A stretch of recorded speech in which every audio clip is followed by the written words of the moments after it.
Here's how the Catholic Church fulfills the prophecy of Daniel 7:25, that it would think to change God's times and laws. There's only one commandment that deals with time. It's the Sabbath commandment, which commands us to remember a specific period of time for worshiping God. Now notice what Reverend Peter Geierman says in the Convert's Catechism of Catholic Doctrine, page 50. Question: which is the Sabbath day? Answer: Saturday is the Sabbath day. Question: why do we observe Sunday instead of Saturday? Answer: we observe Sunday instead of Saturday because the Catholic Church transferred the solemnity from Saturday to Sunday. Notice, it was not God that changed the day, it was the Catholic Church, falsely teaching they have the power to change the times and laws of God. Listen to what Priest Brady said in an address reported in the Elizabeth, New Jersey News on March 18, 1903. It is well to remind the Presbyterians, Baptists, Methodists, and all other Christians that the Bible does not support them anywhere in their observance of Sunday. Sunday is an institution of the Roman Catholic Church, and those who observe the day observe a commandment of the Catholic Church. The words Jesus spoke in Matthew 15:9 are quite fitting here.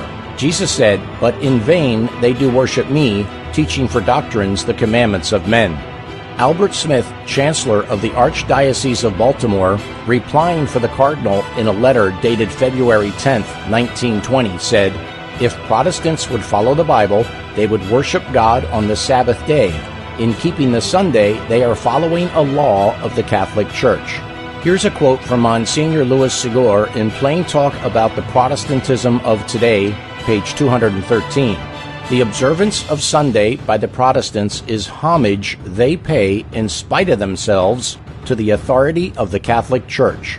In other words, no matter what denomination you are, if you keep Sunday, you are giving your allegiance to the authority of the Catholic Church instead of giving your allegiance to God. How about this Catholic quote? Perhaps the boldest thing, the most revolutionary change the Church ever did, happened in the first century. The holy day, the Sabbath, was changed from Saturday to Sunday. The day of the Lord was chosen not from any directions noted in the Scriptures, but from the Church's sense of its own power. People who think that the Scriptures should be the sole authority should logically become Seventh-day Adventists and keep Saturday holy. This was written in the Sentinel, Pastor's Page, St. Catherine Catholic Church, Algonac, Michigan, May 21, 1995. Do you want to keep Sunday and pay homage to the Catholic Church, or do you want to follow God and remember the Sabbath day as He commanded? The choice should be clear, and I pray you choose to follow Jesus and worship Him on His holy seventh-day Sabbath, which always has been and always will be Saturday. God rested on the seventh day of creation, not because He was tired, but as an example for His people to follow. Jesus said in Mark 2:27, "The Sabbath was made for man." Notice, He did not say it was made for the Jews. Abraham is the father of the Jewish nation, but Abraham was born some 2,500 years after the Sabbath was given to man in creation. Therefore, the seventh-day Sabbath was given to man 2,500 years before the Jewish nation ever existed. Jesus and His disciples kept the seventh-day Sabbath, and no man on earth has the authority to change God's law. It was written by God Himself on tables of stone. Hebrews 4:1-11 says the seventh-day Sabbath still remains today. It also says we should enter into that Sabbath rest, lest we fall because of unbelief.